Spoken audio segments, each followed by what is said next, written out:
नूतन films present.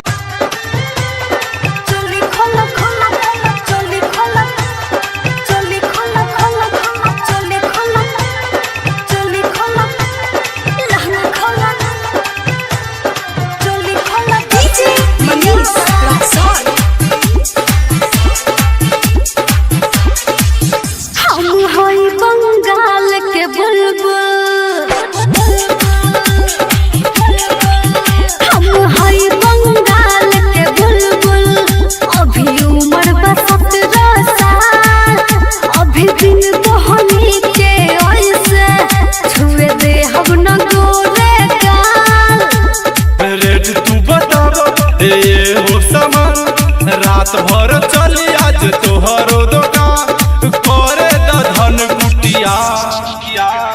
लहंगा खोला 10 रुपया चाहे चोली खोला 10 रुपया हर एक माला 10 रुपया बुझला ए बाबू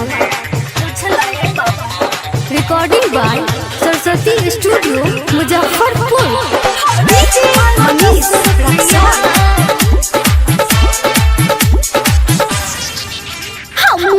कसटा के माल हई खाली मन बहलावा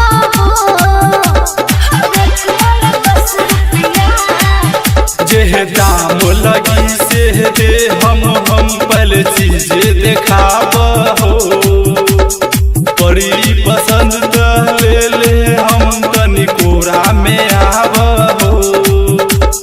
छन मन ऐसे न करे समान पूरा करे दिल के अरमान मान हमारा बतिया लहंगा खोला 10 रुपया चाहे चोली खोला 10 रुपया हर एक माला 10 रुपया ले लेना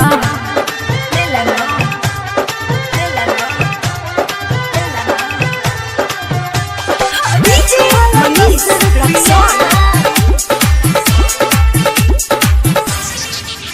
राजे सह मिल के जवानी तू अपन कर दा हवाले हो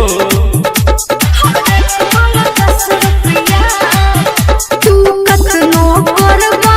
तू न कोई लहंगा के ताले हो सब छूछे में सोटल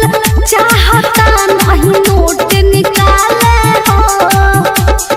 दिन से गुसाई सता कोई बहार तब काहे पथा तब तोहर कपार न दिखावा तू नल कटिया किया रे लहंगा खोला 10 रुपया।